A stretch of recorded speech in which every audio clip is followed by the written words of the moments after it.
we're actually more than $1 trillion in debt now. So can you hear that, Chris? Can you hear that sound? It's a baby crying because she's born today and she's already on the hook for about $30,000 in federal government debt.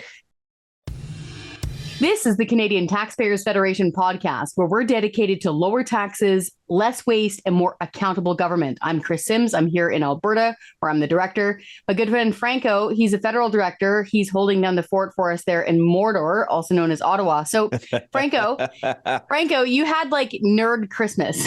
You had budget day.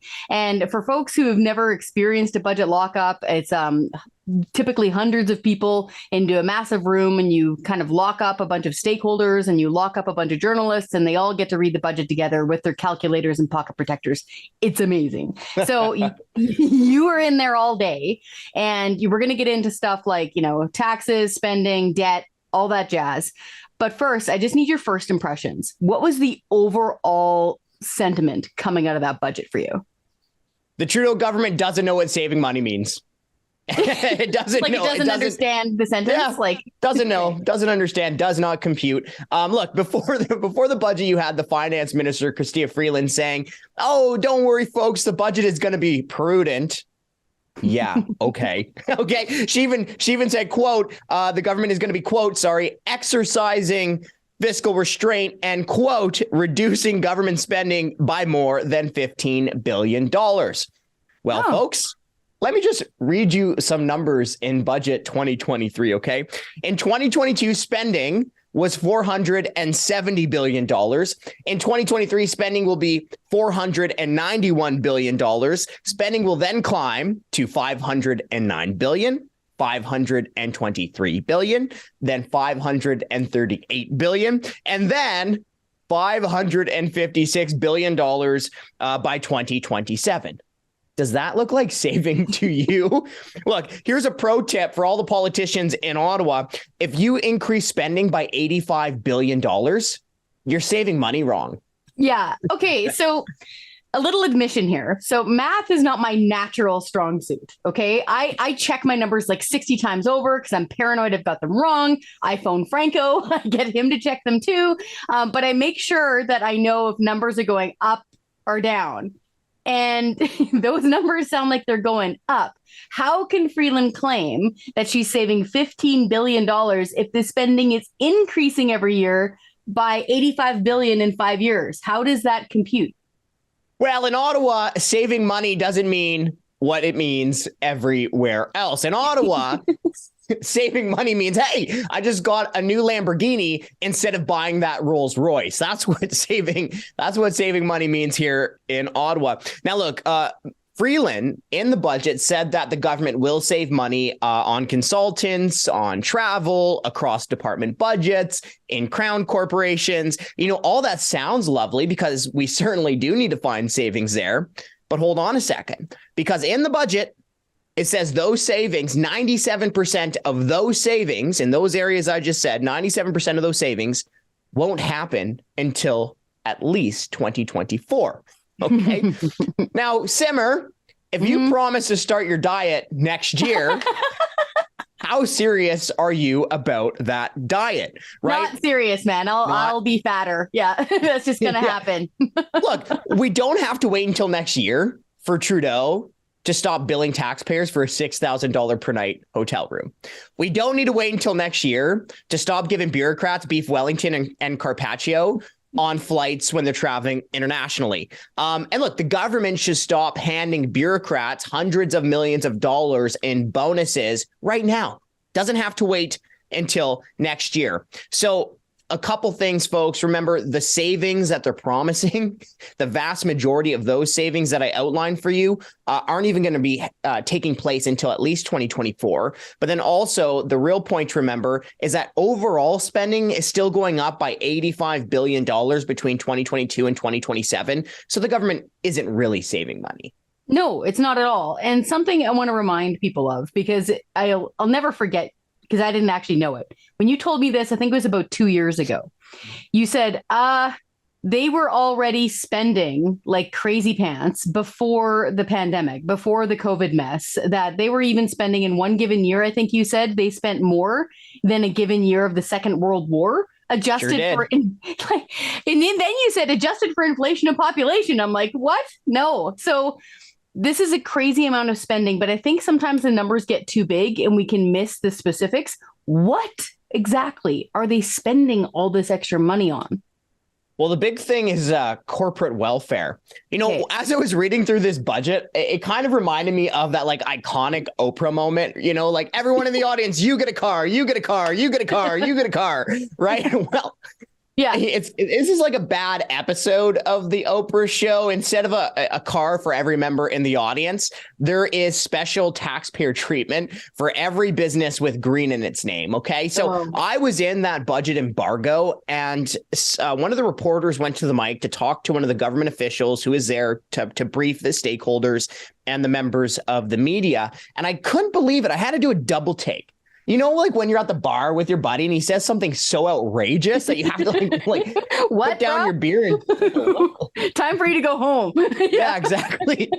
Well, we had our time for you to go home moment in budget lockup when the bureaucrat there estimated that some of the special taxpayer treatment, the tax credits for some of these green industries, electricity generation, things of that nature, the carbon capture stuff could total $80 billion over the decade. $80 billion in special taxpayer treatment for these different types of, businesses with green in their name, essentially over the decade.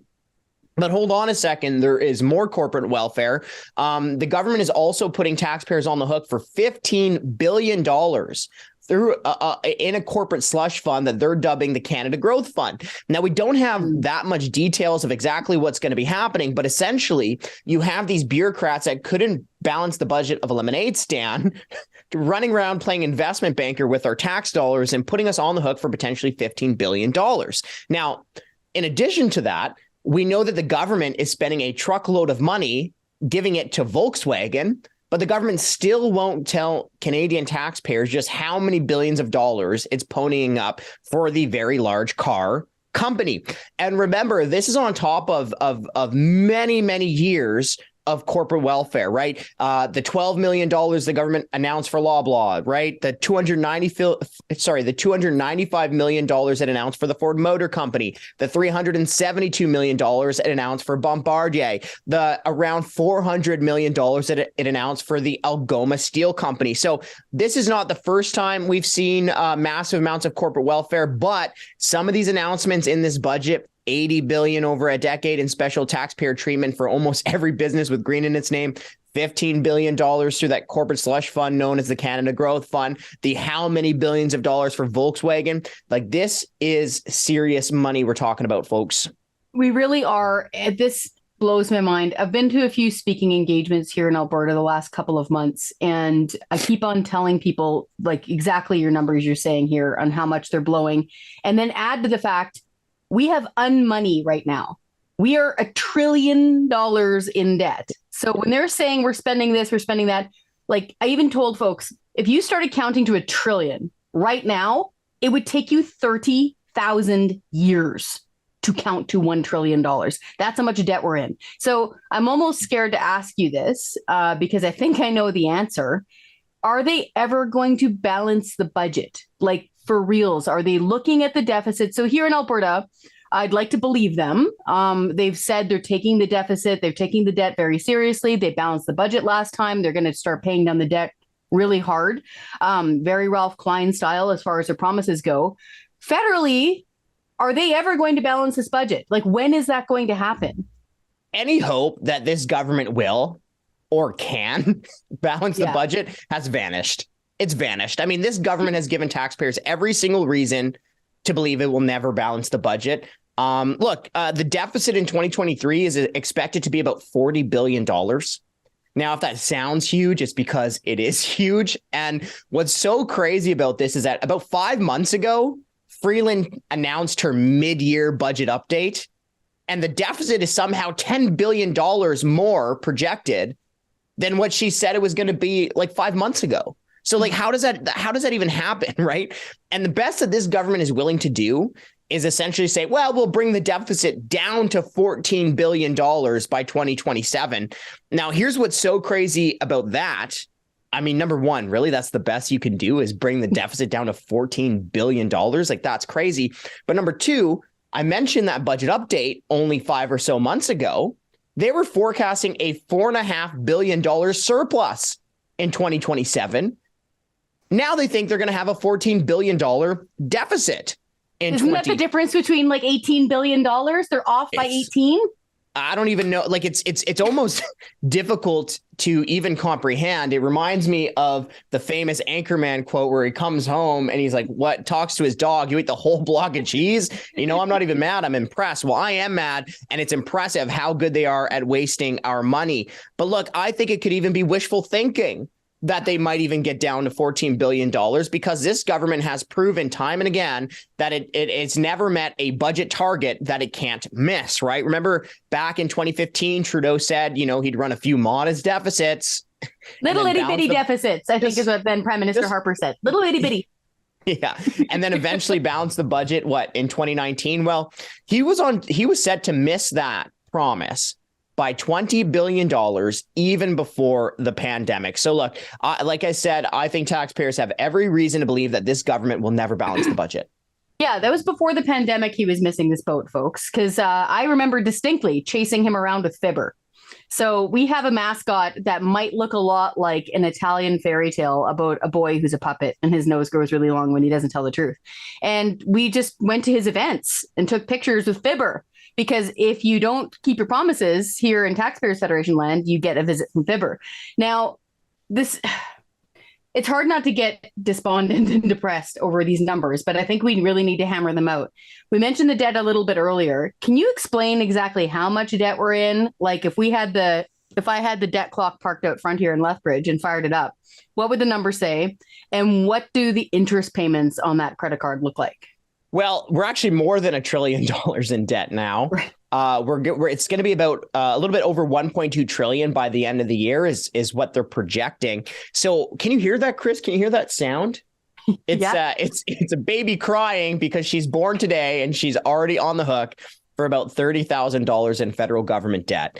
And, you know, I make a joke there because if you're not laughing, you're crying because look, a lot of people want to leave their kids. Everyone wants to leave their kids or grandkids with a better financial future. But the government in Ottawa is making that very difficult, right? If you're born today, you're on the hook for $30,000 in federal government debt alone. Now, I said that the debt it looks like it'll be $1.2 trillion plus by the end of this year. When Prime Minister Justin Trudeau first took power, the debt was about $616 billion. So from $616 billion to $1.2 trillion, you know, that's very, very, very, very, very close to completely doubling the entire national debt in less than a decade since Trudeau first took office. And of course, more debt means more money wasted on interest charges. The interest charges will cost each Canadian on average about $1,000 this year. Oh. I can't believe I'm going to say this number, Chris, but by 2027, annual interest charges on the federal government credit card will reach $50 billion in 2027. Oh my gosh. And for folks who are so inclined, if you want to, go through the budget and look at what people call line items. So go through the budget ministries and see how much they spend on each ministry. So, you know, things like national defense or parks, that sort of stuff. Our interest payments on this debt are higher in many cases than those line items in the budget. Okay, so I'm trying to look at the bright side for everyday people. So when we're going to the grocery store and I'm watching them put stuff back, I watched one guy yesterday, Franco. He had to split his tiny grocery bill between 2 credit cards. I'm not kidding. I'm hearing a lot about GST rebates. Can you go into that a little bit? Are we happy to hear about that? To me, if I just think about it, it sounds like you're getting like a tax break. Can you explain it a bit? Well, the government has been touting these grocery rebates. They're essentially GST rebates. And the government is, I guess, by default, acknowledging, hey, surprise, surprise, when you give some people some of their money back, it's a good thing. But here's the problem, among others. I mean, number one, only about a third of Canadians are going to be getting this GST rebate. right? So look, I think the solution is obvious. Instead of taking a whole bunch of money from people's left pocket and then sprinkling some money back into some people's pockets, just cut out the middlemen, cut out the bureaucracy, and cut taxes. Like, just cut the GST, right? I mean, look, Freeland somehow overspent her own budget by about $18 billion last year. Why is that significant? Well, each percentage point of a GST brings in about $9 billion for the government. Whoa. Okay. Which means that you could just cut the GST by 2 points for everyone from 5 to 3% if Freeland had just stayed on her own budgeted spending, but she didn't do that. And not just that, right? Like, it's not even that this relief isn't good enough per se, right? But it's that the government is actually increasing taxes, making life more expensive. Yeah. We saw about $12 billion of new taxes in the budget. You got things like a minimum tax on high earners, tax on share buybacks, tax on dividends received by financial institutions. But the big problem with all of that is that all you hear really from this government is raising taxes. We're not hearing about tax relief. And then you get middle class Canadians, everyday Canadians who are getting hammered with the actual tax hikes like the carbon tax, where the carbon tax will cost the average family this year up to $710, even after the rebates. And, the government is talking about this grocery rebate, but when the carbon tax makes it more expensive for farmers to dry grain, to produce food, it costs more for families to buy the food. When the carbon tax drives up the cost for truckers to fuel up their big rigs, it drives up the cost for families to eventually buy that food once it's delivered to the store. Yeah, exactly. Franco, I really hope at some point these folks start listening, because I'm just seeing there's such an increasing number of people who are hurting from this.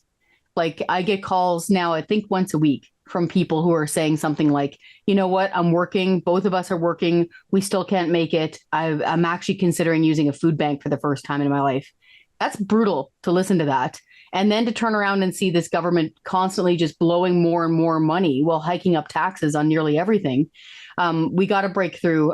Thank you so much for the work on this. Thank you for going into the budget lockup, folks. If you want to read Franco's analysis of this budget, and I highly recommend you do, because it'll make you mad. And then maybe you'll get out there with 10 of your friends and door knock against the MP who's jacking up your taxes in your riding. Go to our show notes, click on them there. And after that, go to our website, taxpayer.com, sign all the petitions that make you the angriest, and we can build our standing army. Thanks, Franco.